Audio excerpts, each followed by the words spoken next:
వేదికను అలంకరించవలసిందిగా కోరుతున్నాము. అదేవిధంగా కార్యక్రమంలో భాగంగా పెద్దపల్లి సర్పంచ్ గారిని వేదికపైకి రావాల్సిందిగా ఆహ్వానిస్తున్నాము.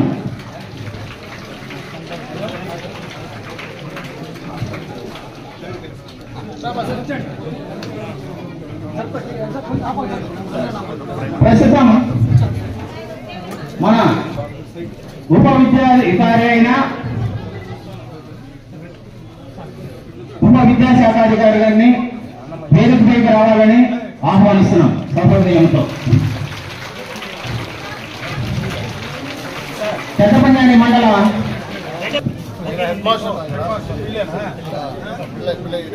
అదేవిధంగా పెద్దపంజాని మండల విద్యాధికారి గారిని వేదికపైకి రావాల్సిందిగా కోరుతున్నాము. పెద్దపంజాని మండల విద్యాధికారి విద్యాధికారి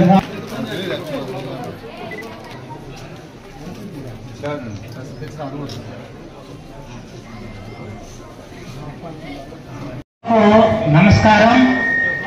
మా దేవుడు అమరన్నకు, మా పలమనేరు పెద్ద పులి అయినటువంటి అమరన్నకు, వారి నాన్నగారైనటువంటి రామకృష్ణన్నకు హృదయపూర్వక స్వాగతం మరియు హృదయపూర్వక ధన్యవాదాలు, నమస్కారాలు. ఈ పాఠశాల 4/8/1987 సంవత్సరం ఇక్కడ 2 ఉపాధ్యాయులతో మాత్రమే ప్రారంభమైంది. ఆ కాలంలో ఈ పాఠశాలకు ప్రారంభోత్సవం చేసినటువంటి వారు మన రామకృష్ణారెడ్డి గారే అని చెప్పి ఆయనకు గౌరవ సూచనగా క్లాస్ పెట్టాలని కోరుకుంటున్నా. అలాగే ఈ పాఠశాల ఇలా రావడానికి కారణము 4.89 సెంట్లతో ఇంత విస్తీర్ణమైనటువంటి వాతావరణానికి కారణం ఎవరంటే తిమ్మిరెడ్డి గారు, పెద్ద ఆయనకు కూడా క్లాప్స్ కొట్టాలి మనమంతా. ఆయన లేకపోతే ఈ పాఠశాల లేదు. 87వ సంవత్సరం వచ్చినప్పుడు 2 ఉపాధ్యాయులు, నేను 6వ ఉపాధ్యాయుని ఇక్కడికి వస్తే ఎవ్వరూ కానీ స్కూల్కి ఇవ్వలేదు.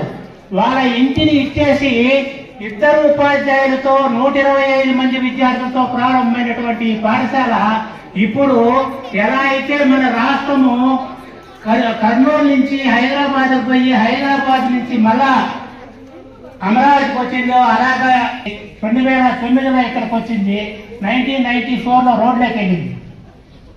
అటువంటి గొప్ప పాఠశాల 97లో మనకు సెంటర్ రావడంతో గొప్పగా పుంజుకొని 125 మంది విద్యార్థులు ఉన్నటువంటి పాఠశాల ఇప్పుడు 600కు పైగా వచ్చింది. ఈ సందర్భంలో మనకు గట్టిగా క్లాసులు కొట్టాలి. ఎందుకంటే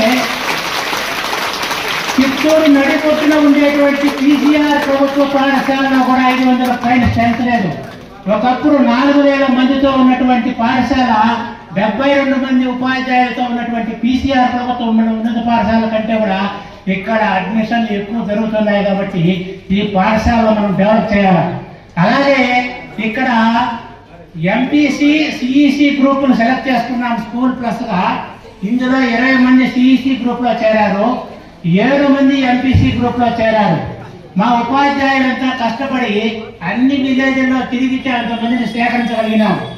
అలాగే ఇక్కడ మైనారిటీ స్టూడెంట్స్ అయినటువంటి ముస్లిం అమ్మాయిలు 10వ క్లాస్ పాస్ అయితే బయట పోవడం లేదు. అటువంటి విద్యార్థులంతా కూడా ఈ ఊర్లోనే ఉండే పాఠశాల చక్కగా చదువుకోవాలి అంటే తప్పనిసరిగా మీ పాఠశాల ఈ స్కూల్ ప్లస్ అనేది ఇక్కడ ఉండాలి. పెద్ద పంజాని అంటే పంచపాండవులు ఉన్నటువంటి పంజాబ్ అంటే. అంతేకాకుండా ఇక్కడికి విచ్చేసినంత మా శిష్యుడు ఎల్ఎల్బి ఎంపీపీ రెడ్డప్ప గారికి కూడా ప్రత్యేక ధన్యవాదాలు తెలియజేస్తూ, ప్రజాప్రతినిధులకు అందరికీ కూడా నా హృదయపూర్వక నమస్కారాలు తెలియజేస్తున్నా. రెడ్డప్ప అంటే మంచివాడని అందరికీ తెలుసు. అదేవిధంగా నీతి నిజాయితీ పరుడు. ఇంకా పెద్ద పంజాని మండలంలో మాజీ ఎంపీటీసీలు కానీ సర్పంచ్లు కానీ అందరికీ కూడా తెలుగుదేశం పార్టీ బిడ్డలతో నేను కూడా పాలు పంచుకున్నా. నా హృదయపూర్వక నమస్కారాలు తెలియజేస్తున్నా. మంచి చూసే అమర్నాథ్ రెడ్డి గారితో చేరడం ఈ యొక్క మండల అభివృద్ధి జరుగుతుందని, ఇంకా మా సోదరుడు శ్రీను ఎంపీటీసీ అయితేమి, జాఫర్ సర్పంచ్ అయితేమి, మాజీ సర్పంచులు, మాజీ ఎంపీటీసీలు, ప్రజెంట్ ఎంపీటీసీలు, ప్రజెంట్ సర్పంచులు, అధికారులకి, పోలీసుకి, పత్రికా విలేకరులకు అందరికీ కూడా హృదయపూర్వక నమస్కారాలు తెలియజేస్తున్నా. నేనేదో పదవుల కోసమనో అమరన్న గారికి పదవి ఇస్తామనో నాకు ఇది కావాలని రాలేదు. చాలా మంది చెప్తే కూడా అయ్యా నేను అటువంటి ఉద్దేశంతో రాలేదు, నా ప్రతీకార చర్య కోసం వచ్చినానని. ఒకరి పేరు నేను చెప్పడం లేదు. ఈ రోజు ఆయన మన సొంత మండలం అన్నగారు, అదే విధంగా తన కుటుంబం కూడా ఈ సొంత మండలం. అన్నగారు తండ్రి రామకృష్ణారెడ్డి పెద్ద ఆయన గారు కూడా సమితి ప్రెసిడెంట్ చౌడేపల్లి, నా తండ్రి పుంగనూరు తాలూకా సమితి ప్రెసిడెంట్, అదే విధంగా వాళ్ళ మామగారు చౌడేపల్లి ప్రెసిడెంట్. వాళ్ళ ఫోటో కూడా అన్నగారు చూపించిన ఎంతో అన్యోన్యంగా చాలా బాగున్నారు ఆ రోజుల్లో వాళ్ళ ఫోటోలు. అదంతా చూసి కూడా మేమందరూ ఐకమత్యంగా శాశ్వతంగా కూడా ఇంకా రాజకీయాలంటే మా మధ్య ఎలాంటి ఇది లేకుండా మండలంలో తనకు ఎవరైనా వ్యతిరేకం ఉన్నటువంటి వ్యక్తులు ఉన్నా కూడా వాళ్ళకి ఏమిటంతా నిర్ణయించినా కూడా తాను వాళ్ళకి కట్టుబడి ఉంటానని అన్నగారు యొక్క మాట తప్పను మడమ తిప్పను అని చెప్పి కూడా తెలియజేస్తున్నాను. ఏ గ్రామ పంచాయతీలోనూ కానీ తమ మీద చెప్తే ఆయన ఆశీర్వాదం లేని, ఆయన మాట లేని నేను ఎక్కడ జోక్యం చేసుకోను. నా చిన్న పంచాయతీ సామనేరులో పుట్టిన గోనుమాకల పల్లి కాబట్టి దాని గురించి నేను చూసుకుంటా. అక్కడ కూడా ఎవరికి ఎలాంటి ఇబ్బంది లేకుండా చేసుకుంటా. వాళ్ళు తప్పు చేసినా కూడా క్షమిస్తానని చెప్పి మీకు అందరికీ తెలియజేస్తూ, అన్నగారు ఇంకా పెద్ద పంచాయతీని ప్రత్యేకంగా అభివృద్ధికి తీసుకొస్తారని, తెస్తాడని కానీ నేను కోరుకుంటూ ఈ రోజు ఉపాధ్యాయులు, హెచ్ఎం, ఎంఈఓ అందరితో కలిసిమెలిసి, అదే కాకుండా పిల్లలందరికీ కూడా నా యొక్క ఆశీర్వాదాలు తెలియజేస్తూ విరమించుకుంటున్నాను. సభ్యులు, సర్పంచ్ గారు, ఎంపీటీసీ గారు, ఉప సర్పంచ్ గారు, వేదిక పైనటువంటి అధికారులు, ఈ యొక్క పాఠశాల ప్రధానోపాధ్యాయులు పిల్లే గారు, డిప్యూటీ డిఈఓ గారు, ఎంఆర్ఓ గారు, ఎంపీడీఓ గారు, ఇతర అధికార బృందానికి, ముఖ్యంగా ఈరోజు ఈ కార్యక్రమానికి చేసినటువంటి పెద్దపంజాని మండల సోదర సోదరి మండలందరికీ కూడా పత్రికా విలేకరులకు నా హృదయపూర్వక నమస్కారం. అదేవిధంగా బాలబాలికలకు నా ఆశీస్సులు. ఈరోజు పెద్దపంజాని మండల్ హెడ్ క్వార్టర్లో హై స్కూల్ నుంచి జూనియర్ కళాశాల +2 సంబంధించినటువంటి కాలేజీని మనం ఇక్కడ ప్రారంభోత్సవం చేసుకోవడం చాలా సంతోషం. ఇప్పుడే మీ ప్రధానోపాధ్యాయుల వారు ఈ పాఠశాల గురించి ఎప్పుడు ఇక్కడ పాఠశాల స్థాపించారో, ఏ రకంగా ఇక్కడికి ఆ పాఠశాల వచ్చిందని మీ ప్రధానోపాధ్యాయులు కూడా చెప్పడం జరిగింది. 1987లో ఇది ఒక్కటే మనకు ప్రభుత్వ హై స్కూల్ ఈ మండలంలో. అప్పుడు నేను ఇక్కడ మండలంలో గ్రామ పంచాయతీ సర్పంచ్, వీరపల్లి గ్రామ పంచాయతీ సర్పంచ్ గా ఉన్నా. మా తండ్రి గారు శాసనసభ్యులుగా ఉన్నారు. ఆనాడు ఇక్కడ ప్రభుత్వ హై స్కూల్ రావడానికి ప్రధాన కారణం కీర్తి ఫెస్ట్ లో ఆనాటి మంత్రి మరి పెద్దలు పుత్తూరు శాసనసభ్యులుగా ఉన్నటువంటి గాలి ముద్దుకృష్ణనాయుడు గారు ఆ రోజు విద్యాశాఖ మంత్రులుగా ఉన్నారు. ఆయన వల్లనే ఆ రోజు మా తండ్రి గారు ఆయన వల్లనే ఇక్కడికి ఈ పాఠశాల రావడం. ఎప్పటి నుంచినా కూడా మన మండల ఆఫీస్ పక్కనే ఒక ప్రైవేట్ దాంట్లో చాలా సంవత్సరాలు ఇక్కడ మనం ఏర్పాటు చేసుకుంటే ఎక్కడ జాగా ఇచ్చే పరిస్థితి లేదు. చాలా సందర్భాల్లో నేను శాసనసభ్యుడు అయిన తర్వాత కూడా చాలా సందర్భాల్లో కూడా ప్రయత్నం చేశాం. అయితే పెద్దలు తిమ్మిరెడ్డి గారు పెద్ద మనిషితో ఇక్కడ జాగా ఇవ్వడం, ఈ జాగాని ఇక్కడ ఉన్నటువంటి స్కూల్ బిల్డింగ్స్ కూడా ఆ రోజు ప్రభుత్వ పరంగా తీసుకురావడానికి ఆ రోజు చాలా ప్రయత్నాలు మేము ఉన్నప్పుడు చేసిన ఫలితమే ఈరోజు బ్రహ్మాండమైనటువంటి ఒక మంచి అట్మాస్ఫియర్ లో అటు పెద్ద పంజాని కానీ మరి రోడ్డు పైన సత్రం కానీ రెండింటికి మధ్యలో ఈ యొక్క పాఠశాల రావడం, ఈ పాఠశాలను అప్పటిగా గత ప్రభుత్వంలో ఏదైతే జడ్పీటీసీగా ఉన్నటువంటి చెన్నారెడ్డి ఆయన ప్రత్యేకమైనటువంటి శ్రద్ధ తీసుకొని ఈ కాంపౌండ్ వాల్ మొత్తం కూడా ఆయన కట్టించడం జరిగింది. దాన్ని కూడా మనం మర్చిపోవాల్సినటువంటి పరిస్థితి లేదు. ఆనాడు ఆయన చేశాడు కాబట్టి ఇదంతా కూడా బ్రహ్మాండంగా కూడా ఈ ప్రాంతం బ్రహ్మాండంగా ఈ పాఠశాలకు సంబంధించినటువంటి మంచి వాతావరణంలో ఇక్కడ ఇది జరిగిందని చెప్పి సందర్భంగా ఒకసారి గుర్తు చేస్తా ఉన్నా. హెడ్ క్వార్టర్ లో మండల పరిధిలో ఎప్పటి నుంచినో మాకు ఒక జూనియర్ కళాశాల కావాలని ఈ మండల ప్రజానీకం ప్రభుత్వ పరంగా జూనియర్ కళాశాల కావాలని చెప్పి ఎప్పటి నుంచినో కోరుకుంది. అది ఈనాటికి కోరిక నెరవేరినటువంటి సందర్భాన్ని కూడా ఒకసారి గుర్తు చేస్తూ, అదే విధంగా ఇదే మండల పరిధిలో గత ప్రభుత్వంలో ఒక బలహీన వర్గాలకు బీసీలకు సంబంధించినటువంటి రెసిడెన్షియల్ జూనియర్ కళాశాల గత ప్రభుత్వంలోనే శాంక్షన్ చేసి తెచ్చాం. ఆ రోజు అది రాయలపేటలో ఒక ప్రైవేటు బిల్డింగ్ లో గత ప్రభుత్వంలోనే కూడా మనం కొన్ని రోజులు నడిపాం. ప్రభుత్వం మారిన తర్వాత దాన్ని మళ్ళీ శంకర్రాయలపేటకు అక్కడ కూడా బాడికే ఈ రోజు అక్కడ రెసిడెన్షియల్ జూనియర్ కళాశాల నడుపుతా ఉన్నారని చెప్పి సందర్భంగా గుర్తు చేస్తా ఉన్నా.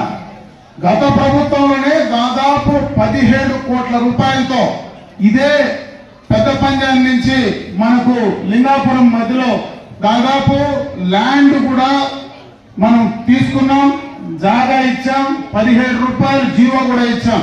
అయితే ఈ రోజు దాకా కూడా అది కార్యరూపం దాల్చలేదు. ల్యాండ్ కూడా టేకన్ ఓవర్ అయింది, హ్యాండ్ ఓవర్ టేకన్ ఓవర్ అయింది.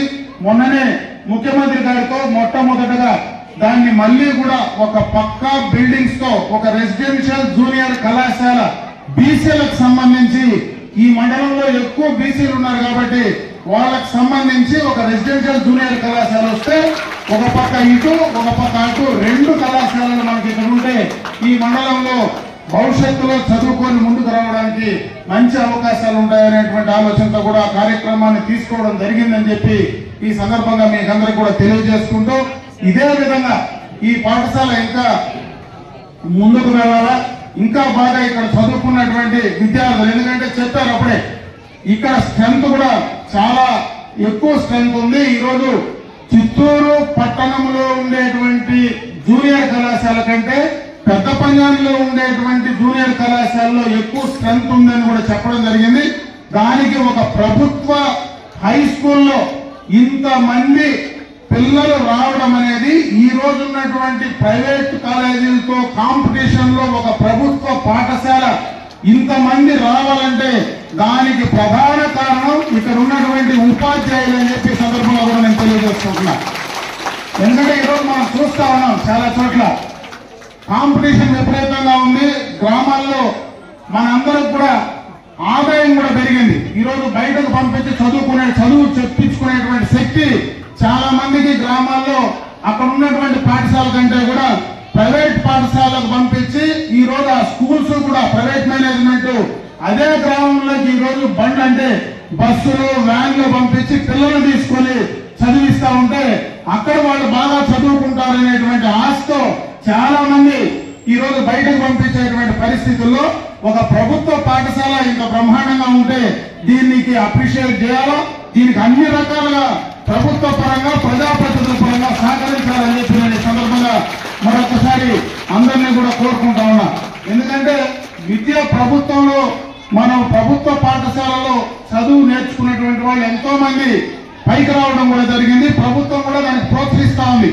మళ్ళీ కూడా ఈ రోజు వచ్చినటువంటి కొత్త ప్రభుత్వం మన ముఖ్యమంత్రి చంద్రబాబు నాయుడు గారు తల్లికి వందనం కార్యక్రమం కూడా త్వరలోనే కూడా స్టార్ట్ చేయబోతా ఉన్నారు. దానికి సంబంధించి పిల్లలు చదువుకోవడానికి మంచి అవకాశాలు కలిగేటువంటి పరిస్థితి ఉంది. ఈ రోజు ప్రభుత్వ పరంగా కూడా ఎక్కువ ఎవరైతే ప్రభుత్వ పాఠశాలల్లో చదువుతారో వాళ్లకు ప్రయారిటీ ఇచ్చి ప్రభుత్వ పాఠశాలలో చదివేటువంటి పిల్లలకు ఎంత మంది ఉంటే అంత మందికి దాన్ని ఇవ్వగలిగితే ఇంకా ఎక్కువగా కూడా ప్రభుత్వ పాఠశాలలో పిల్లలు వచ్చేటువంటి అవకాశం ఉంటుందనేటువంటి విషయాన్ని కూడా అని ప్రభుత్వానికి చెప్పే ప్రయత్నం ఈ ప్రాంత ప్రజా ప్రతినిధిగా చెప్పే ప్రయత్నం ఖచ్చితంగా కూడా చేస్తానని చెప్పి సందర్భంగా తెలియజేసుకుంటాను. ఎందుకంటే ఈరోజు కాంపిటీషన్ ఇటువంటి కాంపిటీషన్ లో ఇంకా ప్రభుత్వ పాఠశాలలు ముందుకు రావాలంటే గత ప్రభుత్వంలో కూడా కొన్ని కార్యక్రమాలు చేసి ఉండొచ్చు. నాడు కేంద్ర నాడు నేడు కింద రకరకాలుగా కేంద్ర ప్రభుత్వం నుంచి విద్యాశాఖకు ఇబ్బడి ముబ్బడిగా కావలసినటువంటి నిధులు ఈ రోజు గవర్నమెంట్ ఆఫ్ ఇండియా నుంచి గవర్నమెంట్ ఆఫ్ ఆంధ్రప్రదేశ్ కూడా 2 ఖర్చు పెట్టేటువంటి పరిస్థితి ఉంది. దాన్ని అక్కడ ఉన్నటువంటి మౌలికమైనటువంటి సదుపాయాలన్నీ కూడా చేయాల్సినటువంటి అవసరం ఉంది. ఈ రోజు చాలా చోట్ల చాలా పరిశ్రమలు, ఇండస్ట్రీస్ ఉన్నాయి, బ్యాంక్స్ ఉన్నాయి. వాటికి సిఎస్ఆర్ ఫండ్స్ కూడా చాలా చోట్ల ఖర్చు పెట్టేటువంటి పరిస్థితి లేకుండా కరెక్ట్ గా ఆ యొక్క కార్యక్రమాన్ని వాళ్ళ దృష్టికి తీసుకెళ్లేటువంటి పరిస్థితి కూడా లేనటువంటి సందర్భంలో ఎక్కడైనా ప్రభుత్వానికి సంబంధించినటువంటి ప్రాథమికోన్నత పాఠశాలలు ఎక్కడైనా ఉంటే అక్కడ డ్రింకింగ్ వాటర్ కానీ మౌలికమైనటువంటి సదుపాయాలు కానీ వాటిని చేయాలంటే ఒక ప్రభుత్వమే కాకుండా ఆ గ్రామంలో ఉన్నటువంటి ఎన్ఆర్ఐస్ కానీ ఆ ప్రాంతంలో ఉండేటువంటి పరిశ్రమలకు సంబంధించినటువంటి సిఆర్ఎస్ నిధులు కానీ అవి రెండూ కూడా తీసుకొని కొంతవరకు చేయగలిగితే ఇంకా కూడా ప్రభుత్వ పాఠశాలలు మెరుగైనటువంటి సౌకర్యాలు కల్పించేటువంటి పరిస్థితి వస్తుందని చెప్పి కూడా ఈ సందర్భంగా తెలియజేసుకుంటూ ఆ విధంగా ప్రజాప్రతినిధులందరూ కూడా ముందుకు వెళ్లాలా. గ్రామాల్లో ఉన్నటువంటి మరి విద్యార్థుల తల్లిదండ్రులు కానీ గ్రామస్తులు కానీ దాన్ని ముందుకు తీసుకెళ్లాలని చెప్పి నేను ఈ సందర్భంగా వాళ్ళని కూడా కోరుకుంటూ ఈ రోజు ప్రభుత్వం నుంచి పిల్లలకు సంబంధించినటువంటి కిట్స్ ఏవైతే స్కూల్ బ్యాగ్స్ కానీ షూస్ కానీ అటువంటి కిట్స్ ఏవైతే ఉన్నాయో అవి కూడా ఈ రోజు వాళ్ళకి ఇచ్చేటువంటి కార్యక్రమాన్ని మన నియోజకవర్గంలో కూడా మొదలు పెట్టడం జరుగుతుంది. కాబట్టి కార్యక్రమంలో భాగంగా 2023-24 సంవత్సరాల కాలంలో జాతీయ స్థాయిలో 8వ తరగతి విద్యార్థి national means come merit scholarship అది జాతీయ స్థాయిలో ప్రవేశపెట్టే ఎగ్జామినేషన్. దాంట్లో భాగంగా మన పెద్దపంజాని మండల గవర్నమెంట్ హై స్కూల్ నుండి 5 మంది విద్యార్థులకు వాటికి ఎంపిక కావాల్సి అయ్యారు. వాటి ప్రశంసా పత్రాలు, ర్యాంక్ కార్డ్స్ ని మన పలమనేరు శాసనసభ్యులైన అమర్నాథ్ రెడ్డి గారు వితరణ చేయబోతున్నారు అనమాట. మొట్టమొదటిసారిగా Shri Afsa Firdous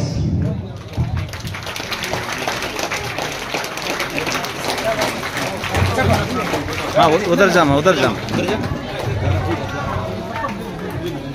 second one B Sandhyarani,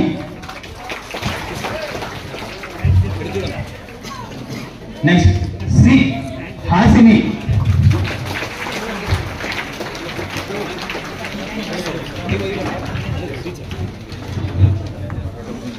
G Somu, V Vinay,